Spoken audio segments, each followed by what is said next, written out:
and welcome back. My name is Rajni, and by now you must know that I make videos where I share tips that can help you in your professional life. So today we'll talk about something that applies to all of us. I'll be talking about situations where we deal with difficult people or difficult situations without losing our cool. So let's start. So in my professional experience, I've had a lot of learnings and a lot of experience, and some of these learnings are the big ones. And today I'm going to talk about one of these big learnings, which is the difference between reaction and response. Now, reaction and response, this topic is a part of emotional intelligence. Now, emotional intelligence in itself is a really big topic because there are 12 domains that we talk about in emotional intelligence. But broadly speaking, there are 4 parts of emotional intelligence. Actually, 2 to start with. One is self and one is social. So within self, you talk about self-awareness and self-management, and in social, you talk about social awareness and relationship management. So where does reaction and response fit into this?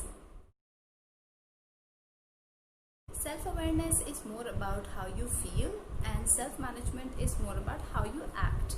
So self-awareness is about how you feel or what you think in a certain situation or while dealing with a certain person, and self-management is more about how you react or respond in certain situations. So do you lose your cool or do you stay neutral? Can you stay professional even in difficult situations and carry out a task that may be difficult? Or maybe you're dealing with a difficult person but you still stay calm and professional and carry on. So the reason why this is so important is because in our professional careers, we all come across different situations that are difficult, like maybe you deal with office politics or favoritism or bias, or you're dealing with a team member that is annoying, or maybe you don't get along with your boss, or maybe there's somebody's sense of humor that you don't like. So in these situations, even though we try to stay professional, we are human after all, and sometimes there's a slip and our actual emotions come out, and that can lead to a reaction. So first of all, let's try to understand what's the difference between reaction and response and why it's important to understand this difference. To start with, reactions are not always controlled because reactions are instant. They happen automatically, they are involuntary, and they are almost always emotionally charged. So there may be a situation where somebody does something and you may feel attacked, or you may feel angry or irritated, or you may feel small because somebody embarrassed you. So in these situations, it's easy to get emotional and try to get back at them. So you can get defensive or aggressive and be like, okay, I'll show him, I will give it back to him. These are all reactions, and these don't really have a place in your professional life. Responses, on the other hand, are about being in control. So you don't lose your cool, you think it through, and you decide what you're going to say, and you stay objective and rational. So there may be a situation where somebody is provoking you and you're still able to maintain your cool and to give them a neutral answer, and then think about what you want to do about it. So I normally say that in your professional life, once you enter your office premises, there is no room for emotional reactions anymore, and that you should stay professional and only give responses, not reactions. Now, I understand this is easier said than done, because in the heat of a moment when something is happening, it's really difficult to restrain ourselves and to stay neutral. But it's important to always remember that it's not a race. You don't have to give an answer or a response or a reaction immediately when something happens. You can take your time and decide how you want to respond to the situation. So sometimes backing away from the situation is not a bad idea. So when I talk about this in training sessions, a lot of times people tell me, this is all well and good in theory, but in real life situations when this actually happens, it's very difficult to apply this react versus response theory. So tell us how to apply this in reality.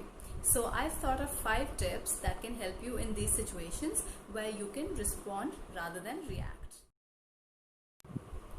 First tip is to take a deep breath and disengage.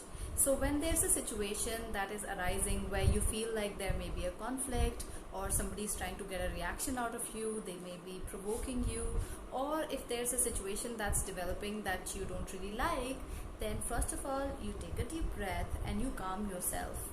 Then you disengage, which means that you actively don't get involved in that situation, which you know will escalate later and get ugly. So in these situations, you consciously walk away from that situation and respond later. Also here, you can give a short response or a neutral response, something as simple as, okay. So if somebody is saying something negative to you, you can say something like, okay, I'll think about it. Thank you for sharing this. And then go back and think about it and come up with a response later. Second tip is to consult someone. We don't always have all the answers, right? So in these situations, we can always go up to certain people like our team members or a mentor, a trainer, or even our boss and request for some time to discuss this situation. We can tell them that, I've come across a difficult situation and I'm not really sure as to how to deal with it, and then we can consider their advice.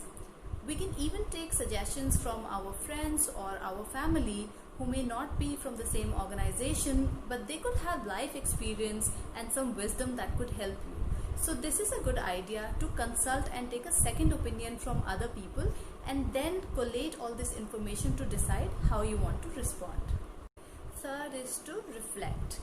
Now that you've had some time to think about the situation and the pros and cons of the situation, what would happen if you took one decision versus another, and also when you have the time to weigh in the advice that you got from your mentor or from your boss or from other people, now you can make a decision.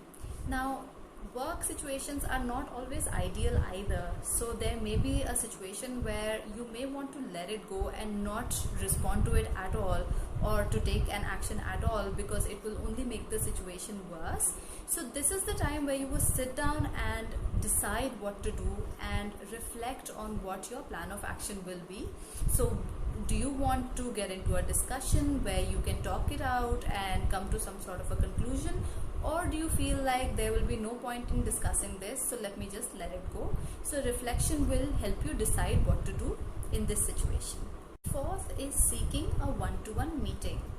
Now, if you decide that you want to resolve this conflict, then it's a good idea to go up to this person and to request them to take a break with you. So you can go for a cup of coffee, sit down together where both of you are relaxed because you chose to walk away from the situation earlier, and now both of you are calm and relaxed, and then discuss the situation from the beginning. So you can tell them that, okay, this is what the situation was. This is where I was coming from, and when you said this, I felt a little bad. So can you tell me why you said this and where you were coming from? And you give the opportunity to the other person also to explain themselves. So in these situations, because you walked away from the conflict when the moment was really tense and decided to talk about it later, more times than not, this alone will resolve the conflict, because you are kind of disarming the other person to present their facts also, where they don't feel attacked either. So in this situation, you can have a healthy discussion, and more times than not, you will resolve the conflict and come out as friends. Number 5 is when the situation cannot be helped and there may not be a resolution that comes out of it. So in this situation, maybe you don't get along with this person at all and you guys are not able to have a healthy discussion, or maybe you went up to this person and requested them to take a break but they were not being very receptive, or maybe you started a discussion but it turned into an argument anyway. So in these situations, unfortunately, you will have to take the other option, which is to either escalate it or to document it. So in these situations, what you're doing is you're still not reacting on the spot when the conflict is happening, but you're taking the professional route to inform your immediate supervisor. So in this case, maybe you can go back and write an email to your immediate supervisor or to the HR personnel explaining the situation to them, asking for their advice. Or another way to do it is, because a lot of the organizations have open door policy, you can go up to your supervisor or the other person's supervisor and request a meeting where you can discuss this situation and ask them for advice. So in this situation, this is not the best case scenario, but if nothing else works, then you can always escalate the situation and ask for their help to resolve it. Okay, so that is it for this video. I tried my best to share some tips with you where you can handle these situations and respond effectively to conflicts. However, it's best to stay positive and to stay professional and to avoid negative people and negative situations, because every organization is different, every team is different, every boss is different, and every situation is different. So I'm not sure that you can apply these tips to every situation blindly. So exercise caution, choose your battles wisely, see if it's even worth it to get involved in these conflicts, and just try to stay neutral and professional. So that's it for this video, and I will see you in the next one. Please don't forget to like, share and subscribe.